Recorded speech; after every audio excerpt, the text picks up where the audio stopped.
झारखंड के युवाओं के लिए खुशखबरी है। राज्य सरकार विभिन्न विभागों में बड़े पैमाने पर बहाली की घोषणा करने की तैयारी में है। जेएमएम का कहना है कि मुख्यमंत्री हेमंत सोरेन 15 अगस्त को बहाली का ऐलान कर सकते हैं। वहीं स्वास्थ्य मंत्री इरफान अंसारी का कहना है कि एक साथ 25,000 बहाली होगी, जो ऐतिहासिक होगी। उधर बीजेपी ने इसे युवाओं की आंखों में धूल झोंकने की कोशिश बताया है।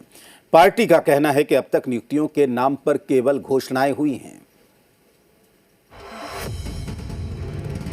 हेमंत सोरेन की सरकार बड़े पैमाने पर बहाली की घोषणा करने की तैयारी में है। इसको लेकर राज्य सरकार ने सभी विभागों से खाली पदों की जानकारी मांगी है, ताकि युवाओं के लिए बहाली की प्रक्रिया शुरू हो सके। जेएमएम का कहना है, राज्य सरकार ने 15 अगस्त का लक्ष्य रखा है, जब राज्य में बड़े पैमाने पर बहाली की घोषणा होगी।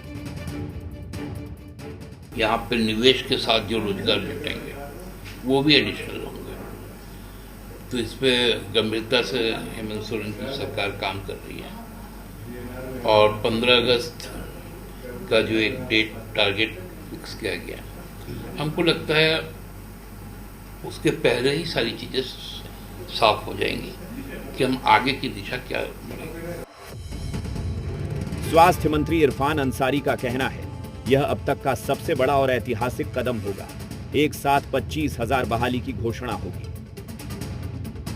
तक का सबसे बड़ा ये ऐतिहासिक कदम होगा कि 25,000।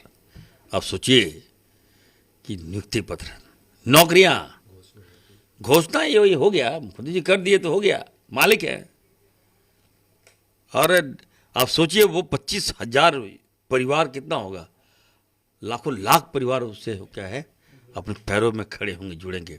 तो ये सोच यदि किसी की है तो हमारे लोकप्रिय मुख्यमंत्री जी की है।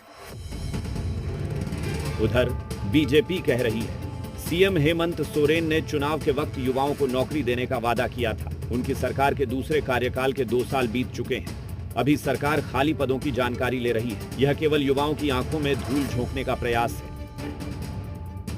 अब 2 वर्षों के बीत जाने के बाद अभी तक विभाग से वो यही मांग रहे हैं कि कितनी नियुक्तियां आपके यहाँ हैं। तो कितना फास्ट काम हमारे मुख्यमंत्री जी कर रहे हैं, इससे आप समझ सकते हैं। ये केवल और केवल आंखों में धूल झोंकने का प्रयास है। यहाँ के बेरोजगार युवा दर दर भटक रहे हैं और भली भांति वो जान रहे हैं कि सरकार से कुछ होने जाने को नहीं है। राज्य के युवा सरकारी बहाली के इंतजार में हैं। अगर राज्य सरकार बड़े पैमाने पर बहाली की घोषणा करती है तो यह उनके लिए सबसे बड़ी खुशखबरी होगी। कुमार चंदन,